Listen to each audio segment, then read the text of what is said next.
Indie games don't always have huge budgets or big studios behind them, but man, some of them hit so hard. Today, I'm gonna show you the 20 greatest indie games of all time. Games that proved you don't need a big team to make something special. Whether it's for the story, the style, or just pure fun, these games deserve a spot in your library. Night in the Woods.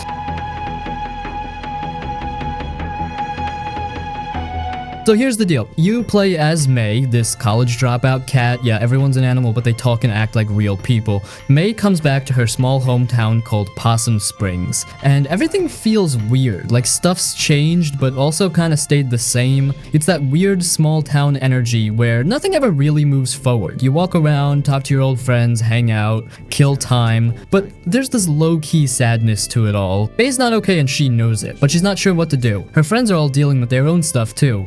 One's stuck in a dead-end job, one's taking care of his family after his mom died, another's trying to be tough, but you can tell she's barely holding it together. Even the town itself feels alive. You just wander around, climb rooftops, explore weird little places, see the same people going about their boring lives, and somehow, it all matters. The way they build the world is so chill, but so rich at the same time. Like every corner has a little story hiding there. It doesn't tell you everything straight up either, you kind of piece it together, and that makes it feel more personal, like you're figuring it out on your own.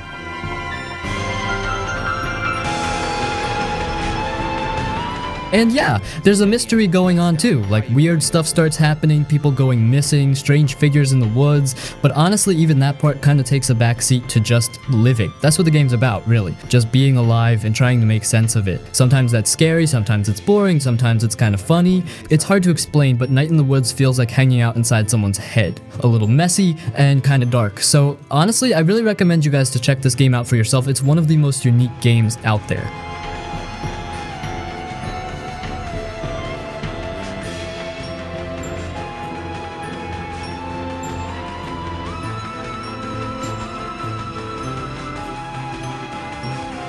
Cuphead.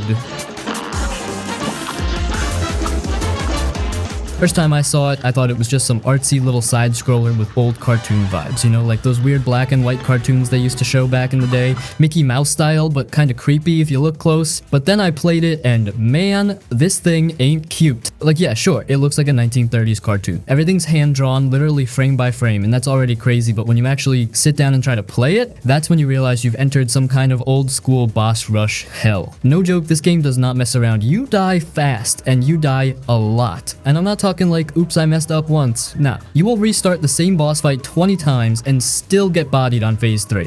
Dude, the bosses are completely insane. You got a big blue blob bouncing around like it drank too much Red Bull, a flower that turns into a freaking demon, a candy queen summoning giant lollipops to slap you across the screen. It's like someone took a coloring book and cranked the nightmare meter all the way up, and they don't just look cool, they move cool. Every boss has these little animations and patterns, like they're alive. You start to memorize their moves like it's a dance, except the dance keeps changing and sometimes punches you in the face. But the thing is, that's what makes it fun. You lose a lot, yeah, but when you finally beat one, that's the kind of joy that feels earned. Like straight up dopamine shot to the brain. You just sit there like, oh my god, I actually did it. I'm a beast. Even though you know you're gonna get destroyed by the next boss 5 seconds later. Honestly, Cuphead isn't for everyone. Like if you hate dying over and over, you'll probably rage quit in 10 minutes. But if you're into that old school tough as nails gameplay where every win actually feels like you earned it, then dude, this game's a masterpiece. And the wild part? It was made by a super small team, like barely any people. They literally put a second mortgage on their house to finish the game. So that's some real passion right there.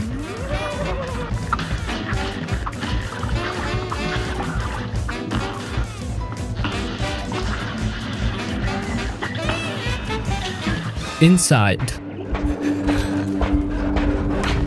From the second you boot it up, it just feels different. No menus, no intro, no tutorial, you're just a little boy running through the woods and immediately you're like, yo, why is this so creepy? There's no talking, no music blasting, nothing flashy, but the atmosphere is thick, like heavy. You can feel something's wrong even if the game never explains it straight up. The whole world in Inside is kind of cold and dead. Gray skies, empty buildings, weird science stuff going on in the background. Everything feels sterile and lifeless. Except you. You're this tiny kid just trying to survive survive. And the world around you, yeah, it wants you dead. Guards will shoot you, dogs will chase you, machines will crush you if you mess up even a little. It's brutal, but it's not just for shock. It's all super deliberate. What's crazy is, even with no dialogue and no real story spelled out, the game tells so much. Like, you start wondering, who is this kid? Why are there mind-controlled people walking around like zombies? What's this factory doing? Why does this place even exist?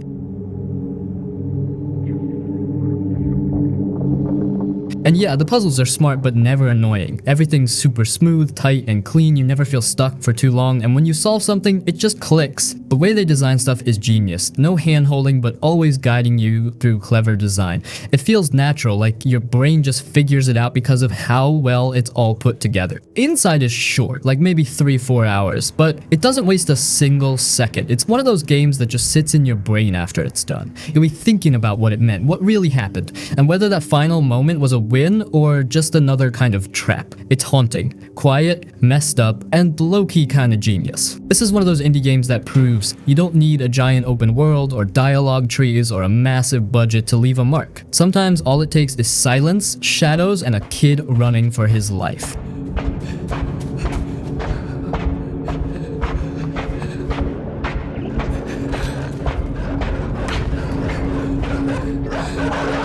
Hollow Knight. Now this one's a whole experience, man. Like, it's not just some side scroller with bugs or whatever. This thing feels like stepping into a forgotten world that's way bigger and deeper than you expected. You start playing it, and before you know it, boom, you're 30 hours deep, lost in underground tunnels trying to piece together this sad, beautiful world that barely even talks to you. It throws you right into the deep end. No map at first, no guidance, no bright arrows telling you where to go. Just you, a tiny little bug dude with a nail for a sword, dropped into this massive kingdom that's kind of falling apart. The vibe is quiet, lonely, but weirdly peaceful too. It's got that eerie beauty going on, like ruins that still whisper about the glory days they used to have. Exploration is where this game really shines though. The world is just insane. It keeps opening up in ways you didn't expect. Hidden paths, secret rooms, fast travel stations that feel like lifesavers. You get new abilities like wall jumping, dashing, double jumping, and suddenly areas you thought were dead ends become brand new again. It's that perfect loop of exploring, upgrading, unlocking, and then diving back in deeper. What really gets you though is the feeling this game gives off. It's quiet but emotional. There's tragedy baked into everything. Like, the kingdom's already fallen and you're just walking through the wreckage trying to figure out what went wrong. You meet these characters along the way, some weird, some sweet, some just straight up creepy. And most of them feel like they're hanging on by a thread. You feel that loneliness in the air, like everyone's just trying to survive in a place that forgot how to live.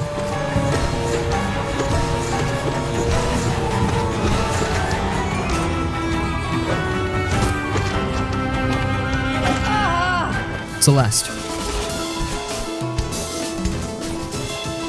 On the surface, it looks like just another cute pixel platformer, right? Girl climbs mountain, jumps around, does some cool air dashes, maybe grabs a few collectibles.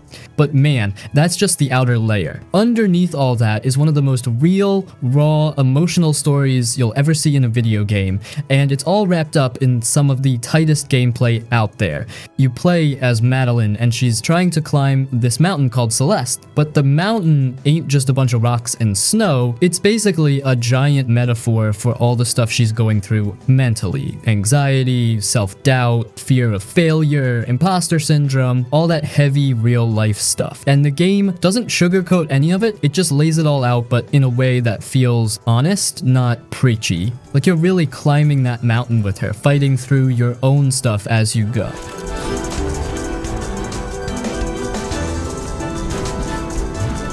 Now, let's talk about the platforming. Holy hell, it's clean. Everything in Celeste feels so precise. You can jump, climb, and do this mid-air dash move that becomes your bread and butter. It's simple to learn, but man, the way they build on it through each chapter is genius. New mechanics show up constantly, wind pushing you around, moving platforms, weird jellyfish bounce pads, and they're always introduced in smart little ways before turning the difficulty dial up to 11. And yeah, it's hard, no way around that, you're gonna die a lot. lot, like thousands of times. But here's the cool part, it never feels punishing. Death is just part of the rhythm. You die, you're back in instantly, no loading screen, no guilt trip. It actually encourages you to keep going, to push a little further each time, and when you finally clear that room you've been stuck on for like 15 minutes, it's such a rush, you feel unstoppable.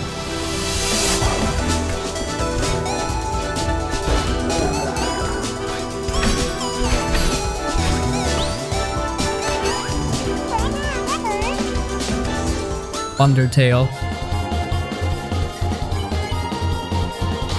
This game came out of nowhere and somehow flipped the whole damn RPG genre on its head and made you feel things along the way. It's one of those weird little games that looks super basic on the outside, like it legit looks like an old school Game Boy game half the time, but the stuff it does with that simple look. So in Undertale, you're this kid who falls into the underground world of monsters. Typical setup, right? But instead of just grinding through enemies like every other RPG, Undertale hits you with a question right out of the gate. What if you didn't have to kill anyone? Like, at all. You can literally finish the whole game without hurting a single enemy, and the way it plays with that idea is just perfect.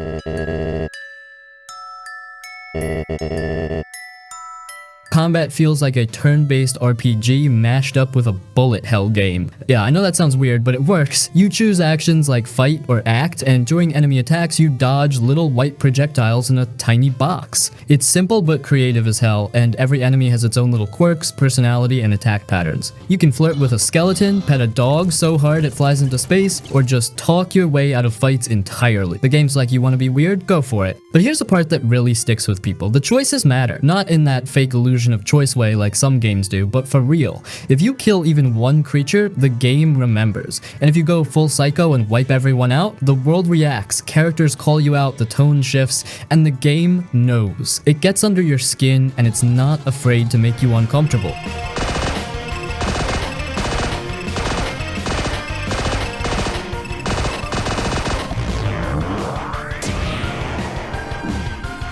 Stardew Valley. So picture this, you're stuck in a dead-end office job, drowning in emails and fluorescent light, and suddenly, boom, you inherit your grandpa's old farm in this chill little town called Pelican Town. And you're like, yeah, screw spreadsheets, I'm out. That's Stardew Valley in a nutshell. It's a cozy little farming sim, sure, but it's also a game about escaping burnout, building a new life, and just slowing down. But don't let the pixel art and laid-back vibe fool you. This game has depth, like serious depth.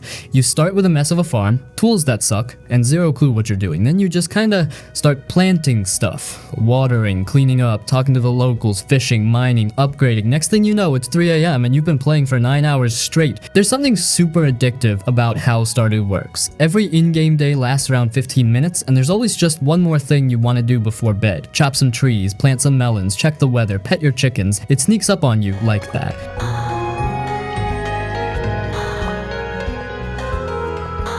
Now, what makes it more than just a farming game is the people. The villagers in Pelican Town aren't just background noise, they've got stories, problems, secrets. You can befriend them, romance them, give them gifts, go to their birthday parties. Some are sweet, some are a little weird, and some have some surprisingly real struggles like alcoholism or depression. Yeah, Stardew goes there. In between planting parsnips, you're helping real people feel seen, and then there's the freedom. Want to be a full-time fisherman? Go for it. Want to ignore your farm and just mine for loot all day? Do it. Want to grow an empire of artisan goods and cheese wheels? Absolutely. The game never pressures you to play one way. It's all about doing what feels right, and the world just gently supports you.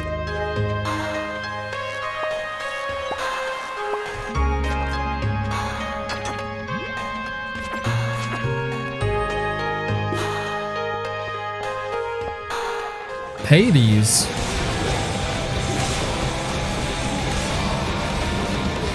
You play as Zagreus, the snarky, rebellious son of Hades, who's basically like, screw this place, I'm out, and starts trying to escape the underworld over and over again because, yeah, it's a roguelike, you die a lot, but the thing is, dying's part of the fun here. Every run through the underworld is this wild, action-packed sprint through rooms full of monsters, traps, and boss fights. You dash, you slash, you shoot, you cast magic. It's fast, responsive, and super tight, and what makes it extra addicting is that every single run is different. The Greek gods themselves, Zeus, Athena, Poseidon, you name it, send you these little boons mid-run that change how you play. One run you're stacking lightning damage, the next you're dashing through enemies with fire. You never know what build you're gonna end up with, and that's what keeps it spicy. But what really makes Hades special, and I mean really, is how much story it packs into a roguelike. Like most games in this genre are just go, die, repeat. Not here. Every time you die and go back to the House of Hades, people react, they talk to you, they remember stuff. Characters grow, relationships change, little pieces of the story unfold over time, and it's so smooth and natural you don't even realize how much narrative is happening until you're deep in it. Zagreus isn't just some blank silent dude either. He's got charm, he's got sass, and he's got real motivation. Trying to break free, sure, but also trying to figure out the truth about his family. And yeah, the family drama in this game, messy in the best way. You've got gods beefing, gods flirting, gods being petty. It's like one big immortal soap opera and you're stuck in the middle.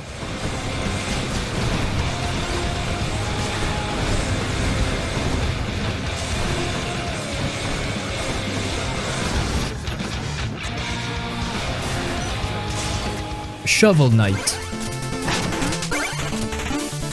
So you're this knight, obviously, but instead of a sword or an axe or something boring like that, you're rocking a freaking shovel. And it's not just for digging. You're pogo jumping off enemies, smacking dudes in the face, breaking blocks, and just straight up styling on fools with it. It's silly, but also slick as hell. The controls feel so good. Tight, fast, snappy. It's one of those games where if you die, it's your fault, not the game, which makes every win feel super earned. But what makes Shovel Knight stand out even more is how much heart it has. Like, yeah, it's goofy and colorful and has bosses with names like King Knight and Tinker Knight, but there's a real story buried in there too. Shovel Knight's on a mission to save his lost partner Shield Knight, and it's actually touching. There's a dream sequence that keeps coming back throughout the game where you catch her while she's falling, and every time it hits a little harder, it sneaks up on you with that emotional punch.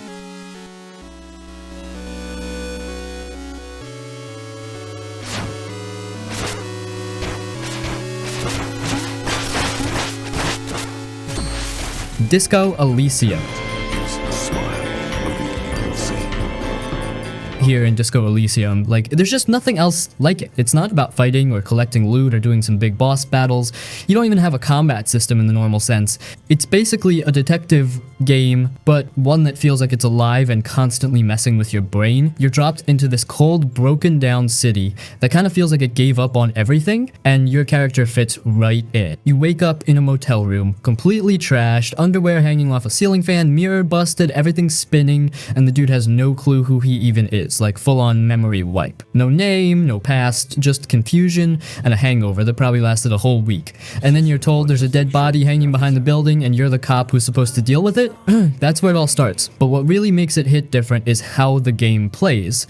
Instead of fighting, you're talking a lot. But it's not boring. The writing is next level. Every little choice you make, every conversation, feels like it shapes who you're becoming. And your brain, this is the wild part, your brain is broken up into different voices, like actual voices in your head that pop in during conversations. Logic, empathy, authority, drama, even things like Inland Empire or electrochemistry, they all talk to you, give you advice, argue, try to take over. It's like having 24 personalities just chilling in your head and you kinda gotta listen and choose who to trust.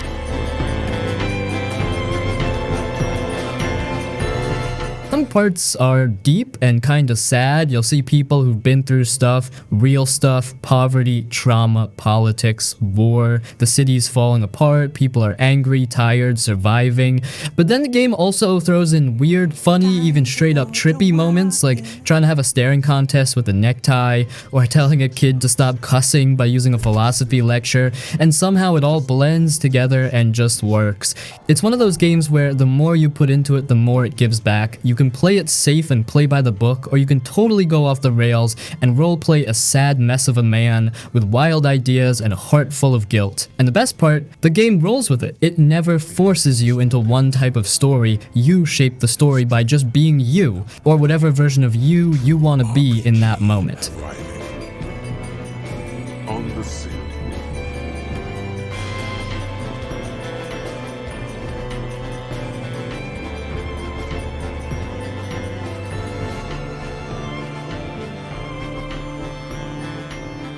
Dead Cells. Alright, so Dead Cells is one of those games that just feels good to play. It's got this super slick, fast-paced action where you're constantly dashing, dodging, jumping, and smacking enemies with whatever crazy weapon you picked up that run.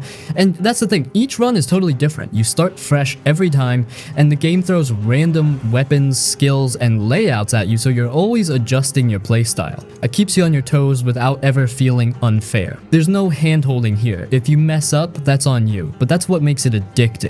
You start off kind of rough, dying a lot, not knowing what the hell's going on, but then little by little you get better. You figure out enemy patterns, you learn which weapons click with your style, you unlock permanent upgrades, new routes, and shortcuts. It's one of those games where you feel yourself improving just by playing more, not by grinding XP or gear. The combat is super satisfying, everything's got weight to it. Whether you're using twin daggers, a giant broadsword, electric whips, bows, turrets, or even weird stuff like a meat grinder, you always feel like you're doing damage. And when you nail a combo of dodges, stuns, and kills without taking a hit, it's straight up rewarding. Pure muscle memory, no fluff.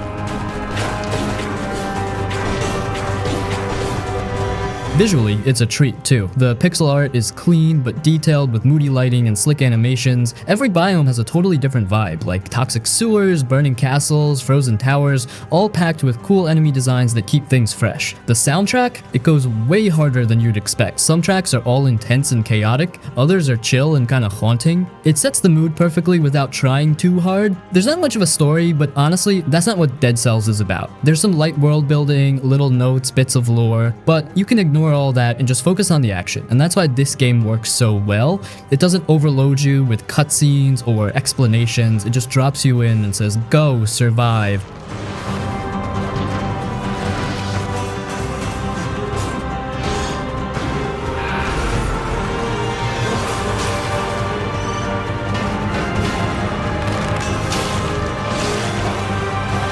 Slay the Spire.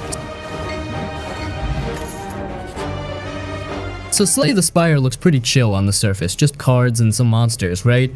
But once you get into it, this game grabs you. It's got that sneaky, just one more run thing going on, where you're building a deck, climbing a tower, and trying not to totally fall apart by the time you reach the next boss. You start by picking a character, and each one plays completely differently. Like, one is all about poison and sneaky tricks, another's a tank who builds a block and hits like a truck, and one even channels magic orbs and stacks powers like crazy. You don't just throw cards around, you build a strategy. Every card you pick, every relic you grab, even which path you take on the map, it all matters. And one bad call can mess up your whole run, but when things line up, you feel like a genius. What makes it so addictive is how deep it gets without being complicated. You can get really into the math, the combos, the synergies, or you can just wing it and have fun. It's kind of like chess mixed with poker, strategy, and luck constantly dancing around. No two runs are the same. One run you're dropping 100 damage in one turn, the next you're clinging on with 1 HP and praying for a miracle draw. The art is kind of weird at first, not bad, just different, but it grows on you. It's got this quirky, almost hand-drawn vibe, and the designs are memorable, the enemies are strange but cool, the relics all have wild effects, and the map layout feels like you're plotting a real journey. And the game doesn't waste your time, it respects it. No filler, no long intros, no fluff, just gameplay, straight up. You jump in, pick your path, and start battling. There's no heavy story, but it doesn't need one. The mystery of the Spire, the weird rooms, the strange events, it's just enough flavor to keep you curious.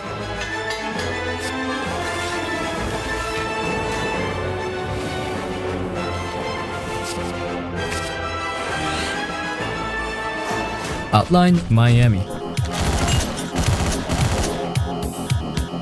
You play as this silent guy, people call him Jacket, and the game throws you into these violent, drug-fueled missions where you break into buildings and wipe out everyone inside. One hit and you're dead, but same goes for the enemies. So it's not about charging in, it's about planning, reacting, retrying, and then eventually doing it all in one smooth, perfect run. And when you pull that off, it feels insanely good. The gameplay is twitchy and super tight, you bust open doors, throw weapons, shoot, stab, and just cause total chaos. But you gotta be fast and smart. It's kinda like solving a bloody real-time puzzle, where the pieces are baseball bats and shotguns, and yeah, it gets frustrating sometimes, but it's the good kind of frustrating. You wanna keep retrying, cause every fail teaches you something new.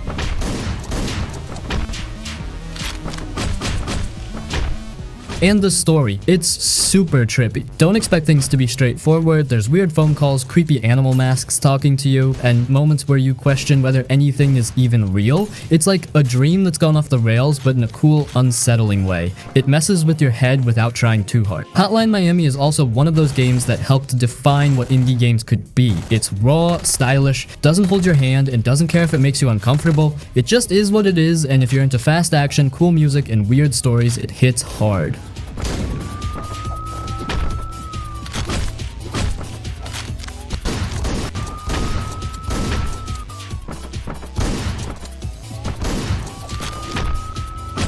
Oxenfree. Getting to know somebody new. Yeah, fun. An excuse to hit You run. play as Alex, a teenage girl heading to an old military island with some friends for a night of partying. Sounds harmless, right? But then you tune into some strange radio frequencies and things start to get messed up. Time loops, ghost signals, creepy voices. It turns from a hangout into this full-on supernatural mind trip. What makes Oxenfree really shine is how natural the dialogue feels. The way the characters talk sounds like actual teens, not forced or cheesy. They joke, argue, cut each other off. It's all super fluid and real. You're not just picking lines from a list either. You walk around and talk at the same time, so it flows like a real conversation. No stiff pauses, no weird waiting, just people talking while spooky stuff's happening in the background.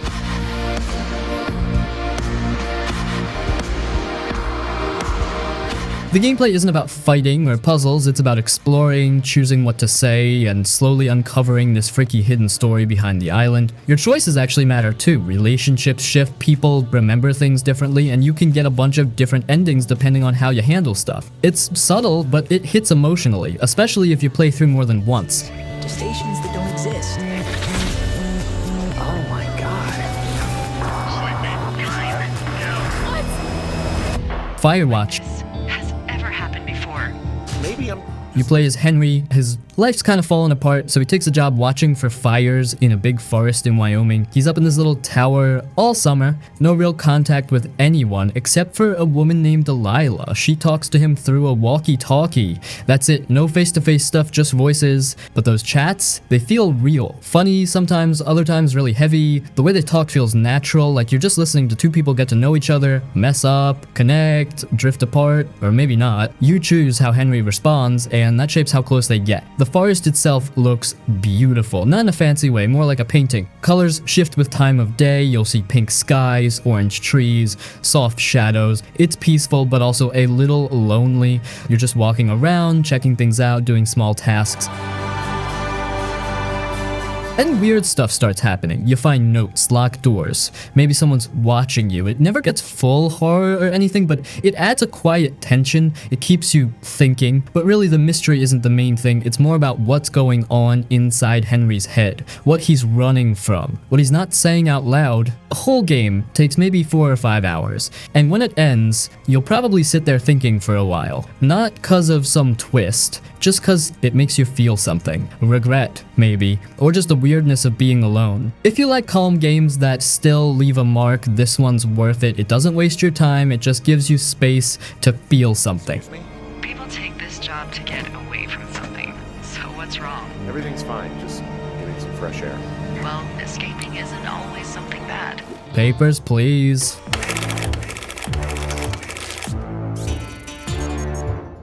Though here's the thing, Papers, Please doesn't look like much at first. The art's super simple, kind of old school, and dull on purpose. You're just a dude in a tiny immigration booth checking people's passports. No big explosions, no wild combat, no fancy cutscenes. But man, the longer you play, the more it gets under your skin, like way deeper than you'd expect.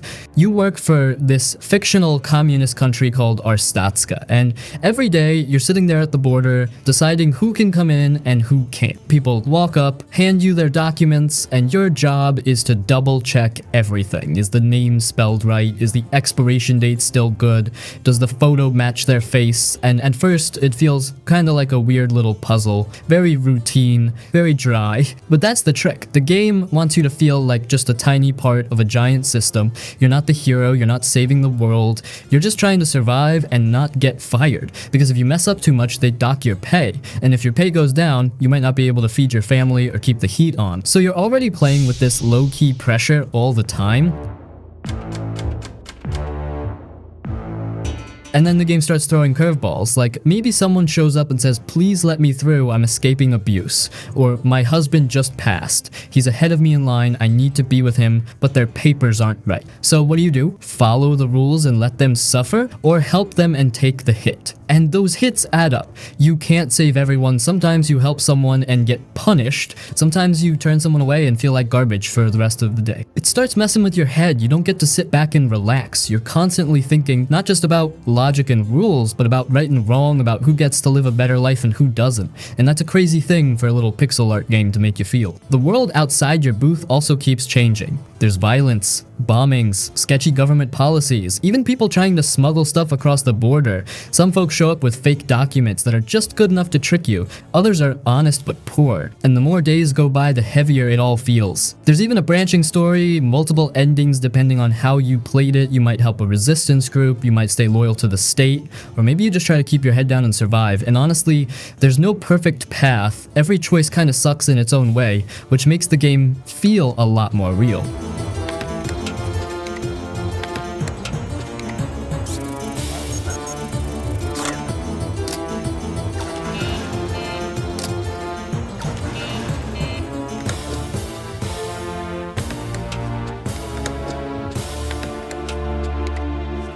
What remains of Edith Finch?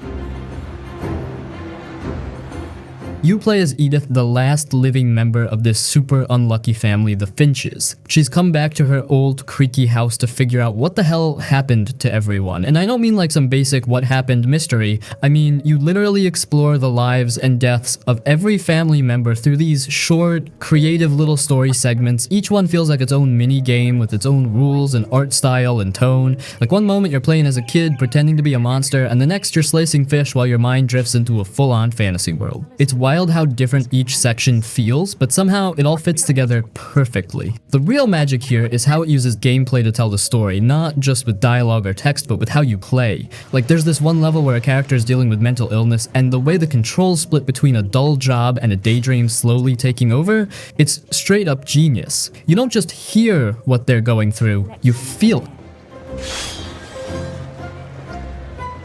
And he won. The house itself is a huge part of the vibe too. It's like this big, strange, overstuffed museum of memories. Every room is sealed off like a shrine, frozen in time, and when you finally get into each one, it tells you so much about the person who lived there without saying a word. Their hobbies, their fears, how they died. It's sad, but also kind of cozy, like you're walking through a family photo album that's falling apart but still full of love. And yeah, this game's sad. Let's not sugarcoat it. Almost every story ends with someone dying, but somehow it never feels cheap or edgy, it's just honest. Some of the deaths are peaceful, some are weird, some are just plain tragic, but they all feel human. And the way Edith processes it all, how she keeps searching for meaning even when it feels hopeless, it's beautiful. This is where your story begins.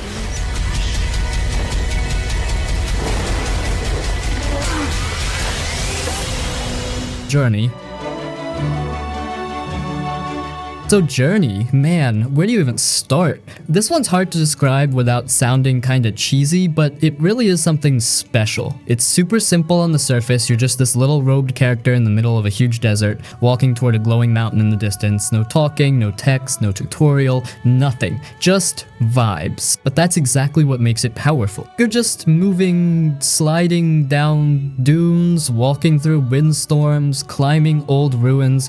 There's no combat, no fail state. The world is quiet, almost meditative, but it never gets boring because every new area has its own look and sound and feeling. The sand glows like gold, the music swells perfectly with your movement, and every now and then, you just stop to take it all in. Here's where it gets kinda crazy though. As you're playing, you might run into another player. No name, no voice, no gamer tag, just another robed traveler walking the same path. You can't talk to each other, you can only use this little chirp noise to communicate, and yet somehow that's enough. You might help each other fly, or solve a puzzle, or just walk side by side for a while. And when that happens, it hits different. Like, it's weird how much you start to care about this random stranger, even without a single word.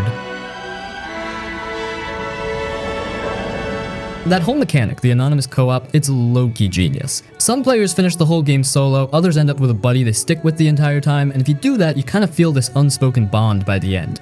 It's emotional in a way you don't expect from a game with no dialogue. The game's also short, like maybe 90 minutes, but it's meant to be that way. It's one smooth, flowing experience from start to finish. The way it builds up, from peaceful sand sliding to intense storms and emotional highs, it almost feels like a silent movie or a dream. The ending? No spoilers, but it's emotional as hell. Hopeful, bittersweet, kind of spiritual even, and it sticks with you long after you finish. And yeah, people have tried to copy this kind of thing since then, but Journey just nails the whole less is more idea. It doesn't shove story in your face. It lets you feel the story through the atmosphere, through how the world changes, through how you move through it. That's rare.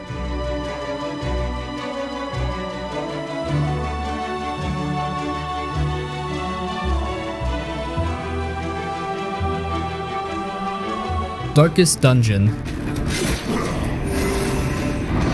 This game doesn't just test you, it breaks you. You think you're signing up for a gothic turn-based dungeon crawler, but no, you're actually stepping into a psychological horror disguised as an RPG. Your heroes don't just fight, they suffer. Every dungeon run is a slow descent into madness, and you're just trying to keep the party together. Every decision feels like life or death, and sometimes the game just decides you're gonna lose anyway. And upon permanent deaths, it's all gone, all the investments vanish. But here's the thing, when you do succeed, when you bring back a battered but breathing party, when you finally slay that major enemy, you don't beat Darkest Dungeon, you survive it. Darkest Dungeons is one of those games that is highly addictive because you will die many times and that pain carry you on to one last try before you sleep. That's it, this cycle keeps going on until you complete the game. Fish paranoid or just give up. Or sometimes they'll power through and become stronger from the trauma. You never fully know.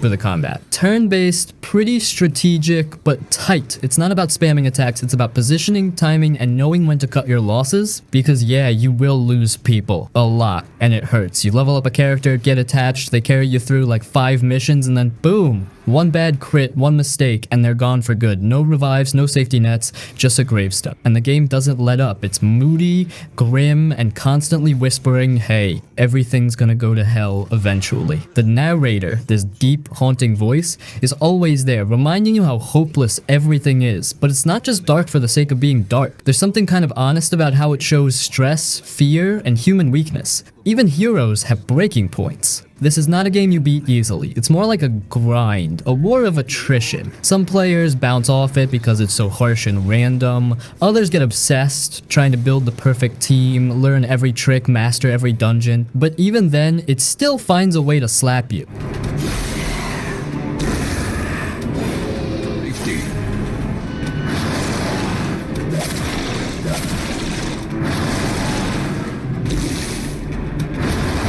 Katana ZERO. Katana ZERO looks like a fast-paced action game at first glance, and yeah, it definitely is. It's super fast, super sharp, and the combat feels amazing. You're this silent killer with a katana who can slow down time and see the future just a few seconds ahead. Every level plays out like a puzzle mixed with a fight. You plan your moves, time everything just right, and slice your way through rooms full of enemies. It's smooth, like really smooth. One hit and you're dead, but that's part of the fun. It's all about trial and error, learning patterns, and pulling off the perfect run. And when you finally do, it feels badass. But here's the real thing. The game is doing a lot more than just being stylish. The story gets deep. You start out thinking you're just some cool assassin guy doing jobs and going home, but as you keep playing, the game starts messing with your head. You start having weird dreams, flashbacks, conversations that don't feel normal. Your character goes to therapy after every mission, like actual sessions where you choose what to say. Sometimes the doctor feels like he's helping, other times it's creepy. Then there's the drug. They call it Chronos. It's what lets you slow time and see the future, but it's also messing with your brain. You start questioning if what you're seeing is real, people talk to you like they know more than they should, scenes play out differently if you say the wrong thing. It's not just an action game, it's psychological. It gets under your skin. The art style is pixel-based, but full of detail. It's not just basic retro. There are dynamic lighting effects, reflections, blood splatter, weather. It all adds to the mood. The colors shift depending on what's going on. If things get tense, the screen might go red. If something's off, the world literally starts to distort. It's subtle, but smart. The game feels unstable at times, on purpose, to match the character's mind.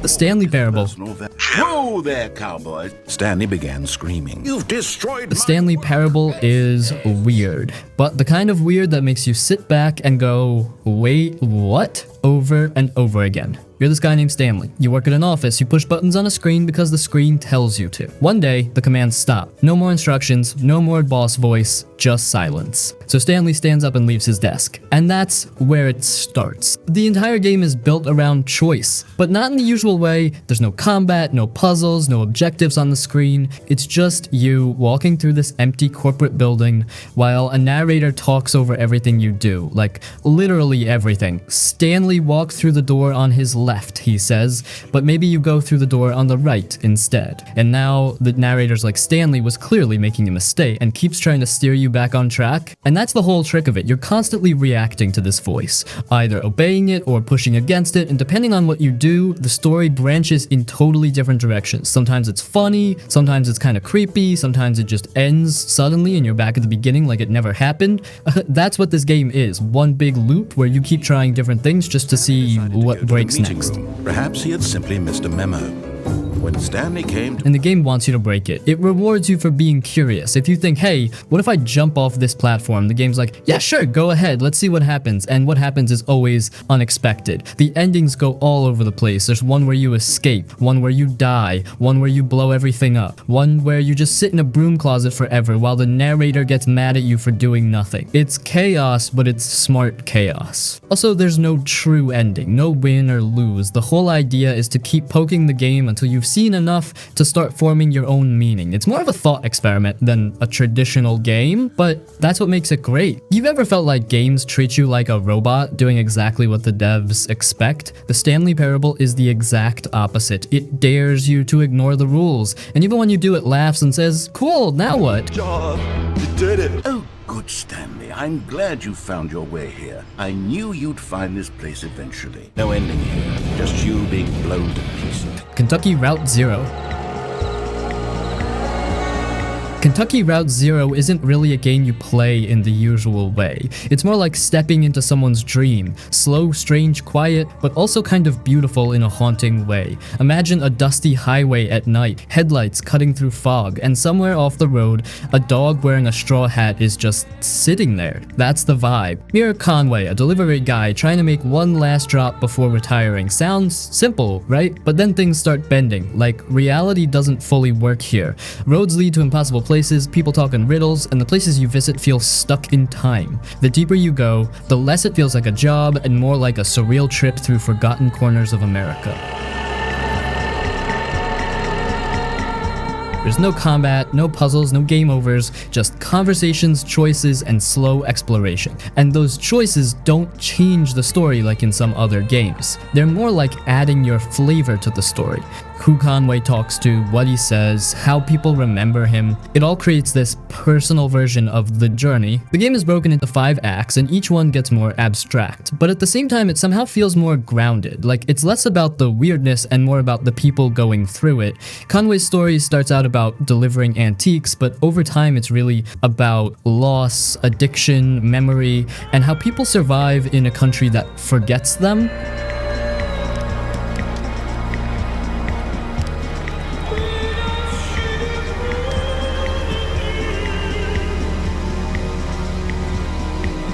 Return of the Obra Dinn.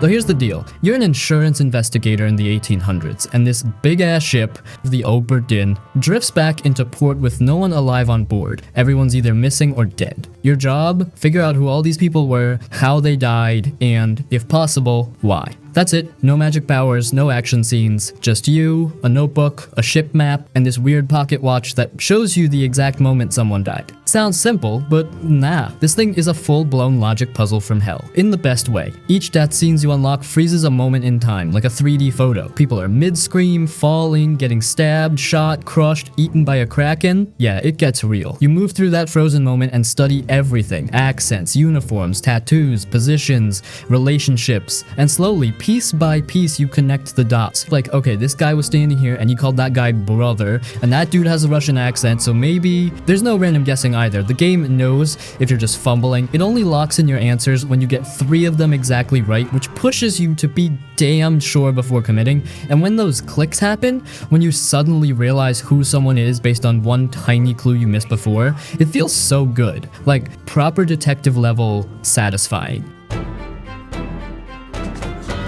Visually, it looks like something out of a chunky old Mac screen, monochrome, pixelated, and honestly kinda ugly at first glance, but once you settle into it, that style works. It feels cold, isolated, fitting since you're basically walking through a floating tomb. It's definitely not for everyone. If you hate thinking or get bored without flashy stuff, skip it, but if you like piecing together a mystery with zero hand-holding, if you enjoy that aha moment when it all finally clicks, then this thing might honestly be one of the smartest games you'll ever play. No fluff, no BS, just brains and a boat full of secrets. Here, let me help you. What madness is this? A Hat in Time. Hat in Time feels like one of those lost childhood games you somehow didn't grow up with but wish you did. It's super colorful, weirdly wholesome, kinda chaotic, and full of that Saturday morning cartoon energy, but don't let the cute look fool you. There's some serious game design behind all the fluff. You play as Hat Kid. Yeah, that's her name. She's this tiny little girl with a big hat and a spaceship. She's on her way home through space when suddenly she loses all her fuel, these glowing hourglasses called time pieces, and they scatter across this random planet. So now she's stuck. And of course, the only way to get her ship working again is to jump down and collect them. Pretty basic setup, but from here, the game goes nuts in all the right ways. Each world you visit feels like it's from a totally different game. One's a goofy mafia town where everyone talks like cartoon mobsters.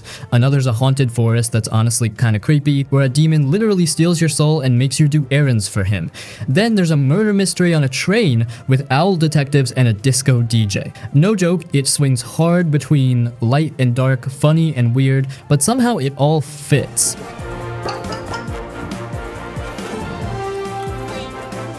The movement is where it really shines though. Hat Kid's controls are super tight, like buttery smooth. You double jump, dive, wall climb, and swing around like it's nothing. It's got that same addicting feel that old school platformers like Mario Sunshine or Banjo-Kazooie had. Every jump just feels right. You unlock different hats that give you powers too, like a fast hat for speed boost, a witch hat for throwing bombs, a snow hat to freeze stuff. It adds a nice layer of variety without being confusing. And honestly, it's just fun. Like actual smile on your face for no reason kind of fun. The humor is dumb in a good way. The writing doesn't try to be deep or overly clever, it's just playful. The game knows it's silly and leans into it. But then, out of nowhere, it hits you with this calm moment, or some oddly emotional scene, and you're like, huh, that was kinda sweet. It's not perfect, some camera angles can be janky, and a couple missions drag a bit, but overall, this thing has heart. You can tell the devs loved making it. It's got that scrappy indie charm, but still feels polished enough to hang with the big names. If you ever liked classic 3D platformers but want something a little fresher with way more hats and way more chaos, this one's honestly a blast. Bottom line, it's goofy, it's sweet, it controls like a dream, and it doesn't waste your time, just pure bouncy fun.